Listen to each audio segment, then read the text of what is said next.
Hello, my name is Jill Brown. I'm an assistant professor of geography and environmental studies at Western Kentucky University.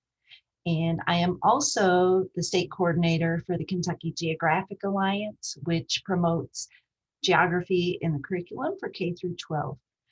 Today is GIS Day. It is November 18th, and we are here to celebrate all that GIS has to offer. Today, I will be going over the Geographer's Guide to Story Maps. I also want to give a shout out to my student, Chelsea Carroll, who helped extremely a lot to put this PowerPoint together, as well as find some Kentucky resources to use in this PowerPoint and in this presentation. So let's get started. So what is a story map? Basically, a story map can include maps. Of course, you want to have maps in there, and text and images and charts and graphs. Story maps are made to be very dynamic, where you interact with the information in the story map. This is an example that one of our professors here, Kevin Carey, put together. You can see this is a very interdisciplinary type of story map. It's called Kentucky's Climate During the Civil War. The state climatologist, Glenn Connor, put this together, or got the information together, and Kevin turned it into a story map. There are a variety of different types of story maps. We are going to focus on classic story maps. So throughout this PowerPoint, we will be working with classic story maps. So one of the things you can do when you have access to this PowerPoint is you can click here and it will take you to the screen that we see below for classic story maps. So I'm going to do that to show you how it works. And there's classic story map. So we're going to go through how to use this website, and we're going to look at the gallery and some of the things across the top. Minimize that. Okay. So here you can see the menu across the top of the page, classic story maps, apps, and gallery. So if you want to look for an existing story map, you will look at the gallery and see what resources are in there. And we are going to go through the process of looking for one. You can also type in the search bar for specific types of story maps, or you can look by topic. So you can browse story maps by type. We are actually going to go through these different types, the 7 types of classic story maps, and we will describe each one and what would be a good use for each type of story map. The story map that we have on this page is a map about recycling plastics in Kentucky, which was National Geographic's Geography Awareness Week focus in 2018. These are just a variety of ways that you can search for story maps that are already created. So you can go by subject. You can see there's a variety of subjects here. In the center of the story map, we have, or in the center of the page, we have WKU Campus Sustainability Tour. And we have a graduate student that just put this together recently so that students could have a virtual tour of WKU sustainability across campus. You could also use multiple filters to find a story map. You can see you can do it by the type of story map. And as I said, we're going to go through the different types of story maps, and by subject. So you could, if you get a lot of results back, you could eliminate some of those by picking some more subjects, topics, or types of story maps. So we are going to search for a story map. We are going to do the example of demographics. This could work in a variety of different classrooms, and we will go through and do that. So as you can see, this is what it would look like on the screen when you are looking through the story map gallery. You would just type in demographics. Here are the search results. There are 6 here. We are going to actually go in a little bit more in depth on the one down in the bottom right corner. That is Demographics and Statistics Atlas. There are some other types of story maps that you could go in and look at. Here you can see this is housing affordability in the US. And the new normal, I know you can't read the subheading, but this one is about wildfires in California. So here is the story map that we were going to go into. You can actually click here and it will take you right to that story map. So let's open that up and see what the page looks like. So you can see here, it's the Demographics and Statistics Atlas. So I'm going to shut that right back down because we're going to see some of the stuff from the story map in the PowerPoint presentation. Oh, no, I do not. I'll close all tabs. All right, so there we are. That was our other tab, so that's not it either. I'll be right back. Okay, so here's our presentation. So we are going to go through Demographics and Statistics Atlas and look at some of the features that you could use in a story map. So here you can see the screen, what the screen would look like when we are looking at the story map on our computer. And how you navigate the story map depends on what you have going on in the story map. So what type of story map? When I say going on, I mean what type of story map.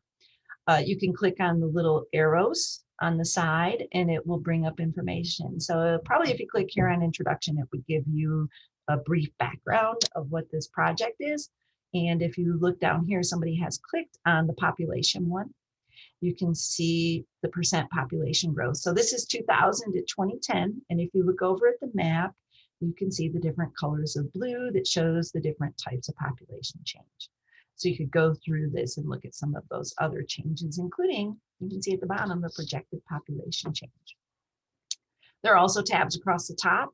So you have the introduction, you could look at changing population, you could move through those. This is also from the Population Atlas, the Demographics and Statistics Atlas. So you can even look at the maps in different scales. So on the left, you can see all of the continental United States, whereas on the right, it is zoomed in more specifically to Kentucky. And you can see the areas that have lower population and higher population just by glancing at the map. Not all story maps have the legend displayed. So sometimes if you want to know what the legend is, you have to use the up and down arrow. So you will be able to find legend on the map. And if you click the down arrow, it will show you the legend. And then you just click the up arrow to collapse it back where you can't see it. You can also click on different places in the story map. So this is where story maps are what we would call dynamic mapping. So you can click on Bowling Green and it will give you Warren County and it will tell you a little bit about the population in Warren County. So this is a pretty nice story map because look at all the different places you can click on. So if you've moved to Kentucky from another place, you can also look to see what's happening with population where you used to live. So there are 7 different layouts of the classic story maps. You can see the names of them here, and we're going to go through them individually. We have the map tour, map journal, cascade, the map series, the short list, the swipe or spyglass, which is really cool, and the basic. So this is the layout of the map tour. And this is if you have a lot of different places that you want to guide people through, this is a good map to use for that. So if you have numerous locations on the map that you want to highlight, the map tour is a good one to use. So let's look at an example. This is a map tour that shows tourism across Kentucky. So you can see that there are numbers on the map and you can see below it has different information. So you can click on the number and it will pull up some information about that area. If you want to go to the story map, there is a place on the screen where you can click to get to it. The map journal has more text and graphics as well as the map.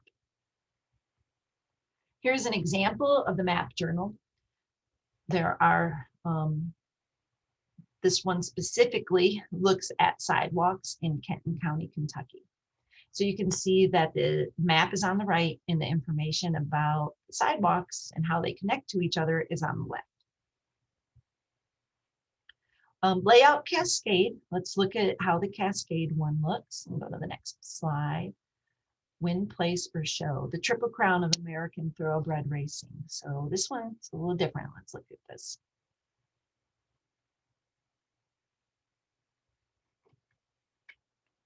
as you scroll through, it's going to cover the old picture, and then we'll talk about the Kentucky Derby. It's kind of stuck. Oh, because it's still loading, that's why. And so let's give it a minute to load. And then there's the Kentucky Derby. It talks about the Kentucky Derby. So you just scroll through it and it has the different information and images. So I'm going to minimize this. Okay, there we go. So we're back to the PowerPoint. This is the most common type of layout for story maps. This is known as the map series. So it will have a variety of maps in it. The Demographic and Statistics Atlas was a map series type of map. So we looked at that a little bit. And you can click on the blue demographic story map if you want to get back to that map. So the map series and the journal are pretty similar, but the map series has more maps in it and the journal has more text and graphs and other items in it. A short list, organizing places into tabs. This is used on some real estate type of apps. This is also used, I believe Airbnb is somewhat similar to this as well, and some of the other vacation rental type of apps and websites. So here's the example of the short list. It has all the great places in America, and we do have one in Kentucky. You can see number 33 is pretty big right there in the middle, and that's the Louisville one. So I like the swipe or spyglass. This would be great to use in a history class. Let's look at an example. It also would be really good to show before and after of a natural disaster or forest fires.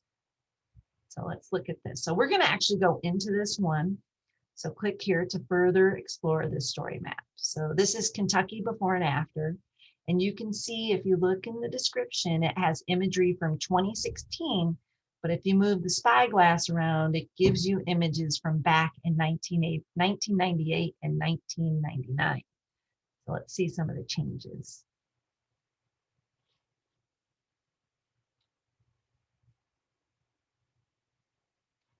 So here we have the spyglass and it's over this area, and you can see all around all the subdivisions that have gone in, and their little curvy roads, and you can see that it used to be not a subdivision. You can see that the highway is still there and the road is there, but those are not houses.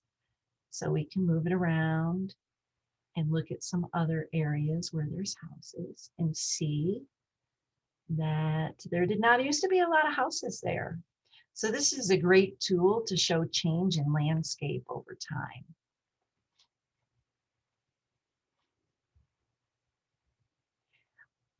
The basic layout is the best for one map. It's a little harder to find examples of this one because I'm thinking that a lot of people that make story maps have enough knowledge to, or would use some of the other features. But the basic is for one map. It's minimalistic. This is probably a good one to start with if you just want to map a few things. The maple syrup festivals in Canada use the basic story map. So you can see that they have all the locations for the maple syrup festivals. And then you can click on that location. The location on the map. If you click on the maple syrup bottle, it'll bring up where those festivals are. Maple syrup is good. Here are a variety of resources for creating your own story map. We have the ArcGIS, we have stuff from other people in a variety. The one on the bottom has a large number of links that you can click on to get to instructions for different types of story maps.